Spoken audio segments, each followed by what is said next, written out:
La Voz de América presenta.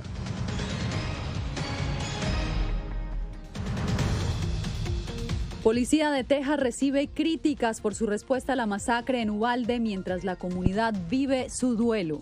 ¿Qué se conoce sobre Salvador Ramos, identificado como el autor del ataque? Además, el Congreso estadounidense se informa sobre los preparativos de la Cumbre de las Américas. Y a punto de celebrar 200 años de relaciones diplomáticas, ¿cómo se proyectan los vínculos entre Estados Unidos y Colombia?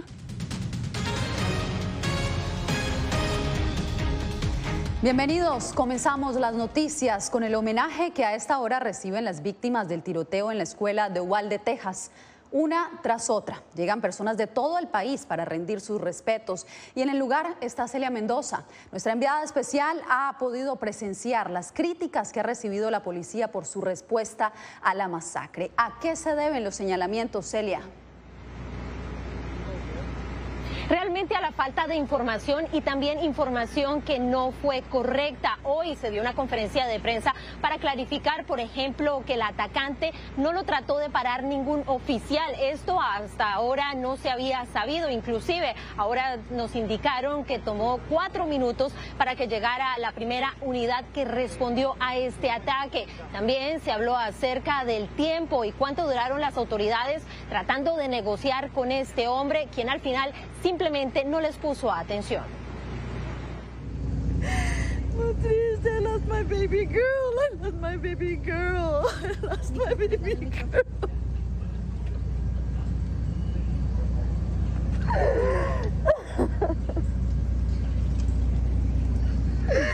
Nunca va a venir para atrás mi bebita. Amory Jo Garza, de 10 años, fue una de las víctimas mortales del atacante Salvador Ramos, quien según la investigación habría llegado al salón de clases de Amory pasado el mediodía, poco después de que ella recibiera un reconocimiento por su buen rendimiento académico. Venimos para su ceremonia, pero no nos la llevamos. Ella se quedó aquí. Ella se quería ir, pero nosotros le dijimos, no, mija, hasta el viernes se acaba de ir. La niña estaba en 4º grado y a su aula llegó el atacante armado. Allí se instaló con sus armas. Según las autoridades, el incidente inició a las 11:30 de la mañana y terminó alrededor de la 1 de la tarde. Yo estaba acostado cuando oí que chocarme y después se oí balazos, que fue cuando me levanté. Y salimos aquí afuera y se siguieron oyendo más balazos. Y ya después ya fue cuando llegó la policía. Disparos que estos padres de familia intentaron frenar ellos mismos. ¿Qué me vas a disparar, güey? Tras denunciar la falta de acción de la policía y verse en el piso en esposas en medio de la desesperación. La policía tiene que hacer su trabajo, que tiene que retener a la gente para atrás, porque si está pasando algo que se están tirando, ¿verdad? Pero uno comprende que si mi hijo o mi hija estaban adentro, uno quiere ir a ayudar. Estas imágenes han generado llamados a investigar la duración y la estrategia de respuesta policial a este incidente, que terminó cuando se abatió al atacante.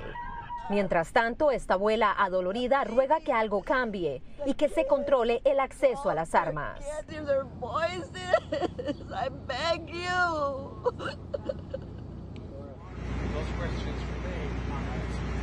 2 días después de esta masacre, el esposo de Irma García, una de las profesoras que fue abatida durante este evento, murió de un ataque al corazón. Ellos se conocían desde la escuela y tenían 4 hijos. Yasmín. Qué difícil situación, Celia. Y justamente en busca de respuestas, autoridades locales y federales investigan quién era Salvador Ramos y qué lo habría llevado a perpetrar esta masacre. En la siguiente historia no buscamos enaltecer al asesino, pero sí conocer los hechos. Laura Sepúlveda nos cuenta. Un joven de 18 años sin antecedentes penales ni registro de enfermedades mentales. Así era Salvador Ramos, identificado como el autor de los disparos que cegaron la vida de 19 niños y 2 maestros en una escuela de Uvalde, Texas. Sin hacer apología del delito ni dar publicidad al perpetrador, La Voz de América acudió a expertos para descifrar a Salvador Ramos con la esperanza de prevenir que hechos similares se repitan. La impulsividad es un factor de riesgo, la irritabilidad es un factor de riesgo, Hay otra característica que se llama la implosividad, o sea que son personas muy, muy contenidas, personas que son erráticas, que les cuesta trabajo sostener vínculos. Así identifica la psiquiatra Rocío Barrios las personalidades que requieren de atención, características que parecen describir a Ramos, perfilado por sus conocidos como una persona callada, pero conversaciones que habría sostenido con una joven de 15 años en Alemania, a quien habría conocido por la aplicación Yubo y las cuales fueron dadas a conocer por CNN, dejan ver su irritabilidad. Los mensajes de texto muestran cuánto irritó a Ramos una conversación que su abuela sostuvo con la empresa telefónica sobre su uso del celular y terminó disparándole. Otras publicaciones en Facebook fueron también dadas a conocer por el gobernador de Texas. La primera publicación fue: le voy a disparar a mi abuela. La segunda publicación fue: le disparé a mi abuela. La tercera publicación, tal vez menos de 15 minutos antes de llegar a la escuela, fue: voy a disparar a una escuela primaria. La psiquiatra alerta que tales publicaciones no deben ser ignoradas. Laura Sepúlveda, Voz de América, Austin, Texas. Y mientras se despejan muchas de estas preguntas, esta comunidad de mayoría hispana rinde tributo con altares, flores y oraciones a los inocentes que perdieron su vida en esta terrible tragedia. Ella es Alexandria Rubio. Igual que todos los niños que murieron a manos de Salvador Ramos, cursaba 4º grado. Horas antes de fallecer, Alexandria habría recibido un diploma de honor por sus excelentes calificaciones. A Eliana García le encantaba la película Encanto, las porristas y el baloncesto, según decían sus abuelos. Tess Mata amaba los bailes de TikTok. El primero en ser identificado entre las víctimas fue Javier López. Su familia era originaria de El Salvador, también brillaba en el cuadro de honor. Era primo de Jayla Silguero y Jace Carmelo. Jayla terminó yendo ese día a la escuela, aunque en principio habría preferido quedarse en casa. Los 3 murieron en el tiroteo. Sus familiares describen a Rogelio Torres como muy amoroso. Eliana Cruz estaba emocionada y nerviosa por su último partido de softball de la temporada, que se celebraría ese martes. José Flores amaba el béisbol y los videojuegos. Los padres de Makina Lee Elrod están destrozados. Usaya García era el menor de las víctimas, tenía tan solo 8 años de edad. Amery Garza. Durante 7 horas, su padre Ángel Garza luchó para encontrar a su hija. Jackie Cázares era prima de Anabel Rodríguez y ambas estaban en la misma clase.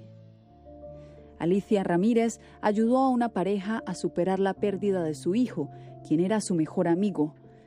Navej Alicia Bravo se caracterizaba por poner una sonrisa en cada rostro de su familia. A Laila Salazar le gustaba bailar y también hacer videos de TikTok. Esta tragedia apagó la vida de 2 heroínas más. La maestra Eva Mireles llevaba 17 años trabajando en ese distrito escolar. Irma García también fue maestra por 20 años de su vida. Todas las víctimas del tiroteo en la escuela primaria Rob de Uvalde ya fueron identificadas, sus cuerpos fueron retirados y las familias tendrán que vivir con su ausencia para siempre. Los padres de esos 19 niños que perdieron la vida en la masacre de Uvalde deben ahora afrontar un duro proceso de duelo para superar esta tragedia.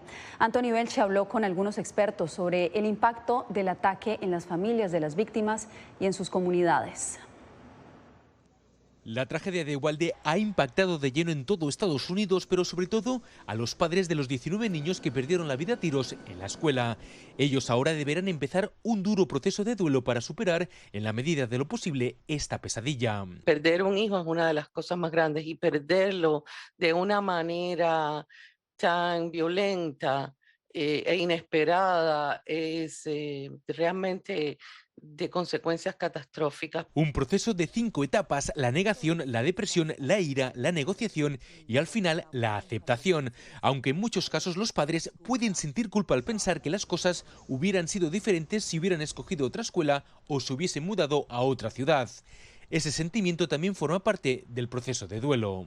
Desafortunadamente ocurrió ahí, pero no era culpa de ninguna persona y es una casualidad que ocurrió allí. El impacto emocional también se traslada a muchos hogares del país, padres preocupados por la seguridad de sus hijos, pero también los niños. Lo importante es, a pesar de todo, mandar un mensaje de que en las escuelas estarán seguros. Y ayuda mucho a los niños a regresar a la escuela y estar más seguros. Las mismas maestras y maestros van a tener que dar más seguridad a esos niños. Ahora muchos se preguntan qué pasaba por la cabeza de este joven para cometer una carnicería como esa.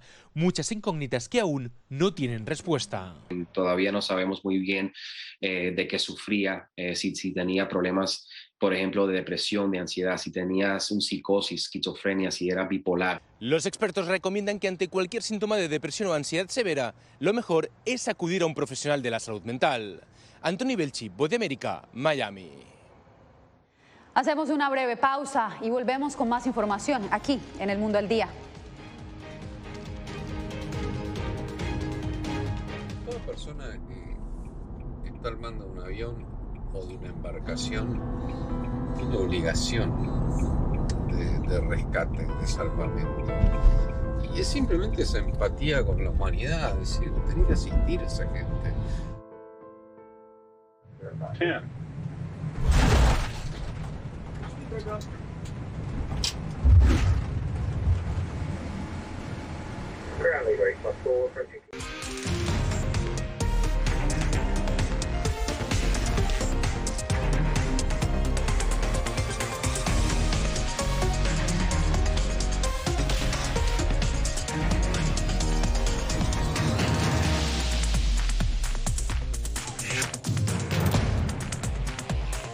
Venezuela 360, cada semana por La Voz de América.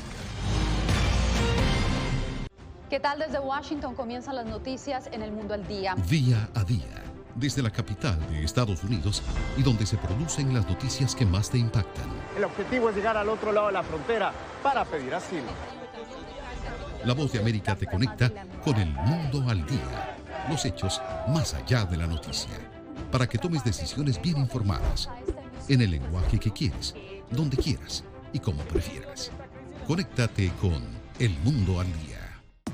La Voz de América te invita a ser parte de nuestra familia a través de las redes sociales. Encuentra en tu muro las últimas noticias de tu país en su conexión con Estados Unidos, la región y el mundo. Historias que empoderan las voces latinoamericanas de política, economía, salud, actualidad, balanceadas y precisas. Únete a un equipo de origen hispanoamericano que trabaja para conectarte con los tuyos. Síguenos en Facebook y conviértete en protagonista de una historia que tú mismo ayudarás a construir.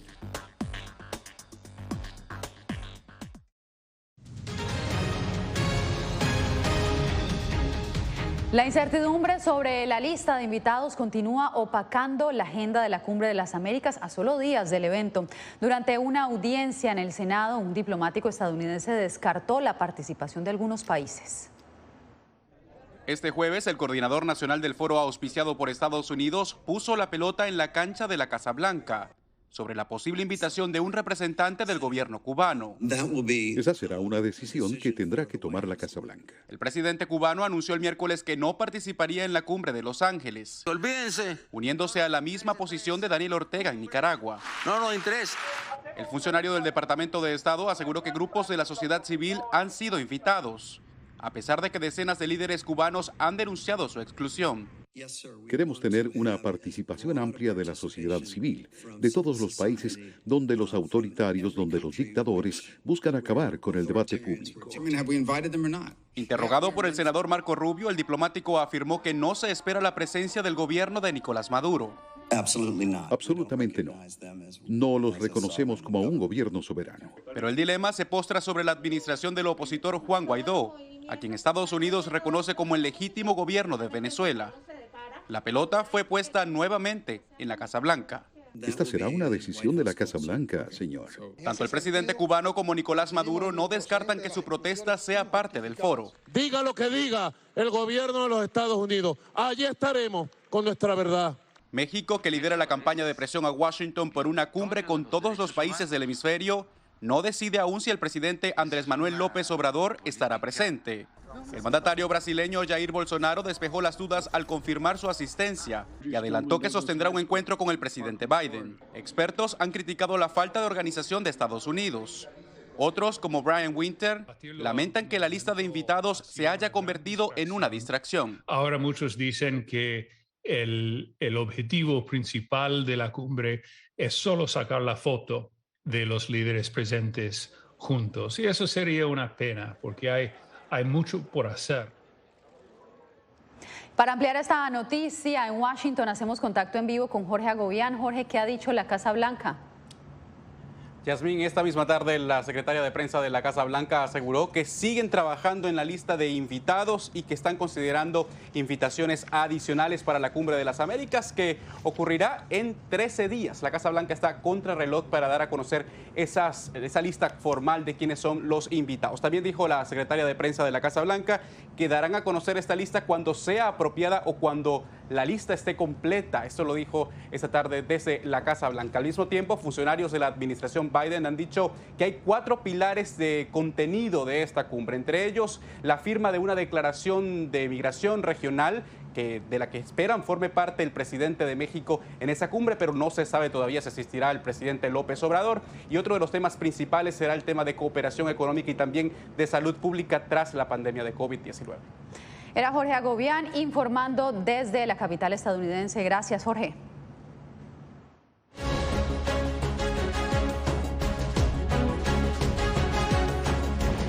Mientras Colombia y Estados Unidos se disponen a celebrar 200 años de relaciones bilaterales ininterrumpidas, surge el interrogante de cómo continuará el vínculo si la izquierda llegara al poder en ese país. Justamente a Bogotá llegó Adriana Núñez Rabascal, nuestra enviada especial. Adriana, me place saludarte. ¿Cómo están las relaciones en este momento entre ambas naciones? En palabras del embajador de Washington en Bogotá, Philip Goldberg, están en su mejor momento e incluso han subido a un nuevo estatus luego de la inclusión de Colombia como miembro de la Organización de Tratado Atlántico Norte, pero estratégico no perteneciente a la OTAN. También hay que decir que de acuerdo con la Embajada de Estados Unidos habrá nuevos aportes económicos para Colombia en la lucha contra el terrorismo, el narcotráfico, así como también la asistencia humanitaria. Pero desde acá, Bogotá, hemos consultado con diferentes analistas de diferentes tendencias políticas para conocer qué esperan de quien se convierta en el futuro presidente de Colombia. Y aquí se confirma que Colombia es el aliado número 1 de Estados Unidos en la región. Así respondió el actual jefe de Estado, Iván Duque, a la decisión de Estados Unidos de designar a Colombia aliado principal no perteneciente a la OTAN. Pero, ¿se mantendrá la relación cualquiera sea el vencedor de las presidenciales? El profesor universitario y columnista de opinión, John Mario González, cree que sí. Colombia necesita mucho a Estados Unidos para combatir el fenómeno del narcotráfico, para todo el tema de inmigración. La guerra entre Rusia y Ucrania será un punto clave para las relaciones con el nuevo presidente de Colombia.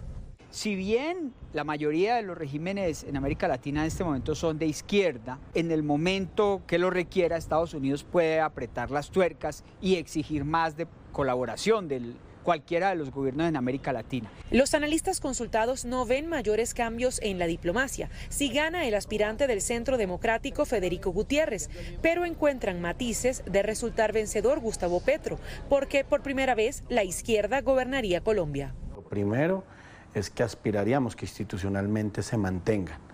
No creo que vayan a ser las mejores, porque lógicamente Gustavo Petro estaría más de regímenes como el ruso y por supuesto el de Nicolás Maduro. Tradicionalmente hemos tenido una relación basada en el chantaje. Yo creo que es el momento, dentro de una línea progresista, de cooperar. Solo en 2021, Estados Unidos destinó $10 millones a Colombia para recuperar su economía, golpeada por la pandemia de coronavirus. Y en febrero de este año aportó otros $8 millones para capacitar a la Policía Nacional. Y más allá de lo que pueda resultar una futura relación con Colombia y Estados Unidos a propósito de las elecciones del próximo 29 de mayo y esa primera vuelta, mañana será el último cara a cara, el último debate entre los aspirantes a la presidencia de este país y se espera nuevas propuestas sean elevadas justamente a través de las cámaras de televisión y por la discusión entre los diferentes actores que esperan pasar a segunda vuelta. Manténnos informados, Adriana, muchas gracias. Y el gobierno de Iván Duque ha tomado medidas para las elecciones presidenciales que se desarrollarán el próximo domingo en Colombia. Jair Díaz tiene la información. Para garantizar el desarrollo adecuado de las elecciones presidenciales en Colombia, el Ministerio del Interior anunció el cierre de todas sus fronteras. Ordena el cierre de las fronteras terrestres y fluviales a partir del día sábado a las 6 de la tarde hasta el día lunes a las 6 de la mañana. En esta medida están exentos los colombianos que están debidamente inscritos en los puestos de votación y que podrán ingresar a territorio colombiano para ejercer su derecho al voto. Ese cierre de fronteras lo que busca es proteger el proceso electoral. Recuerden que en este momento ya están en operación las mesas de votación en zona de frontera para aquellos ciudadanos colombianos que estando en el extranjero ingresan a territorio nacional a su proceso de votación. Además del cierre de fronteras, otra de las medidas adoptadas por el gobierno es la ley seca, que entrará en vigencia el fin de semana de la jornada electoral. No podrá haber ni expendio ni consumo de licor desde el día sábado a las 4 de la tarde hasta el domingo al mediodía. Decisión que no comparte el gremio de bares por considerar que la hora de inicio de la ley seca afectaría de forma negativa al comercio. Restringe, por supuesto, esa actividad económica principal nuestra y esto trae como consecuencia unas grandes afectaciones. Un poco más de 39 millones de colombianos están llamados a las urnas para elegir el 29 de mayo al sucesor del presidente Iván Duque. Jair Díaz, Voz de América, Bogotá. En breve, el gobierno de Nayib Bukele extiende nuevamente el régimen de excepción para combatir a las pandillas.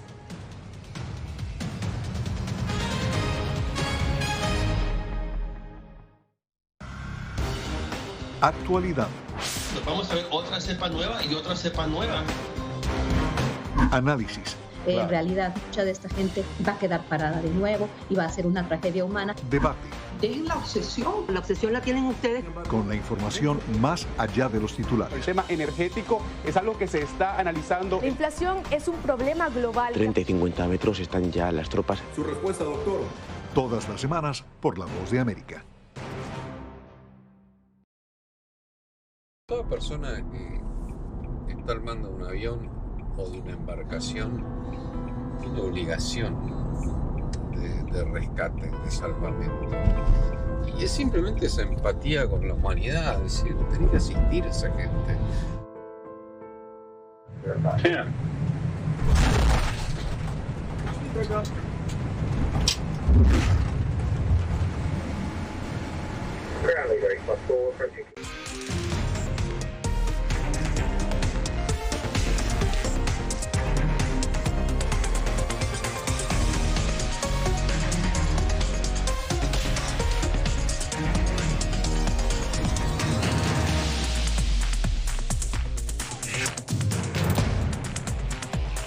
Venezuela 360, cada semana por La Voz de América.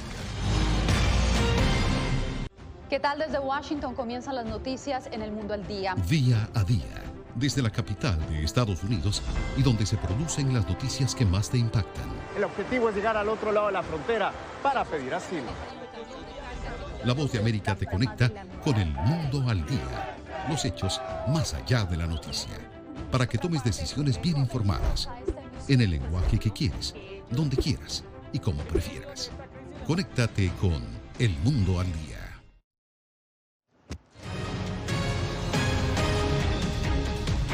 Por tercera vez, el Congreso salvadoreño prorrogó el régimen de excepción. Raquel Herrera nos habla del alcance de esta medida.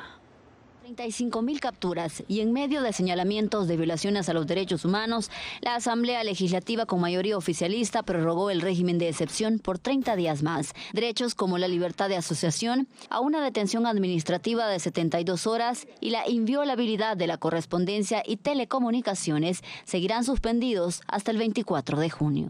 Hay muchas voces disonantes que cuestionan y que quieren hacer cuentos sobre los derechos humanos, pero no de las víctimas. Esta guerra es hasta erradicar las pandillas del territorio salvadoreño. La oposición cuestiona al gobierno asegurando que no todos los 35.000 detenidos están relacionados a pandillas y que siguen violentando los derechos humanos. Hoy murió otra persona en el penal de Salco. ¿Hasta cuándo va a ser suficiente? Unos vapuleados, otros por falta de medicamentos, van muriendo en las manos del Estado durante este régimen de excepción inmoral. El origen del régimen de excepción fue la matanza reportada a finales de marzo, que dejó 87 personas asesinadas en 3 días. Desde que se aprobó el régimen de excepción, el gobierno reporta más de una veintena de días con 0 homicidios. Pero la oposición y organizaciones defensoras de los derechos humanos critican que la única estrategia de la administración Bukele en seguridad sea la suspensión de derechos. Raquel Herrera, Voz de América, San Salvador. Usted no se mueva, quédese con nosotros. Regresamos con más noticias.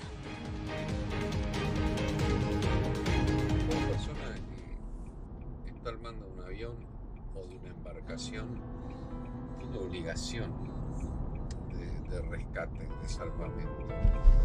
Y es simplemente esa empatía con la humanidad, es decir, tener que asistir a esa gente. Yeah.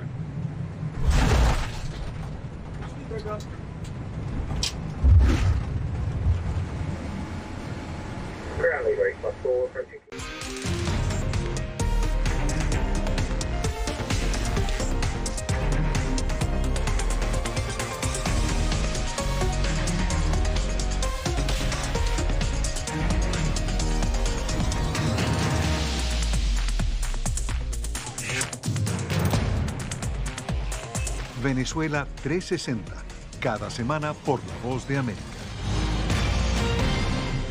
¿Qué tal? Desde Washington comienzan las noticias en El Mundo al Día. Día a día, desde la capital de Estados Unidos y donde se producen las noticias que más te impactan.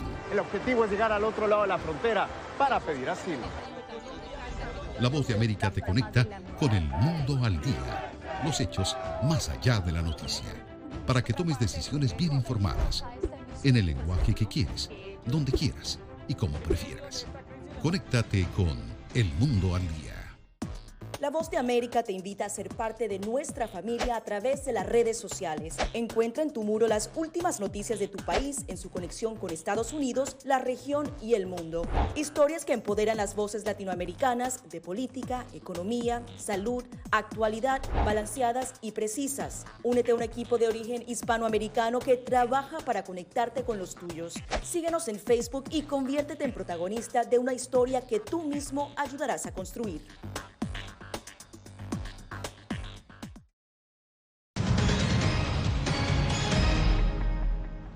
Mientras Bolivia se ha visto casi inmune a la inflación que golpea a América Latina, analistas se preguntan hasta cuándo podría durar esta tendencia.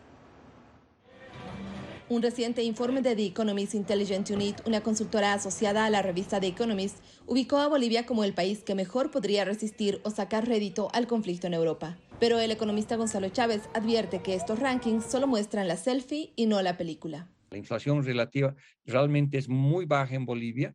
Sin embargo, hay presiones inflacionarias tremendas en las últimas semanas que están cuestionando esta inflación baja. Según este estudio, luego de Bolivia, Ecuador, Paraguay, Chile y Perú se ubican como los mejor parados ante el conflicto bélico. Y al otro lado, los más perjudicados serían El Salvador, República Dominicana, Nicaragua, Costa Rica, Panamá, Jamaica y Brasil.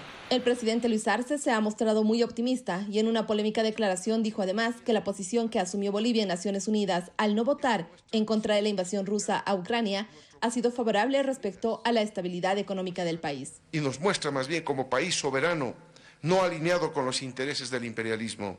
Gracias a esta política soberana, a diferencia de otros países, en Bolivia no hay inflación galopante ni tenemos escasez de alimentos. Hay problemas estructurales que han sido atenuados parcialmente, dice el economista Gonzalo Chávez, y por eso esta situación no es sostenible. No hay un cambio hacia una economía más digital, a una economía de transformación tecnológica, a una economía con diversificación productiva. No hay nada de eso. Fabiola Chambi, Voz de América, Bolivia.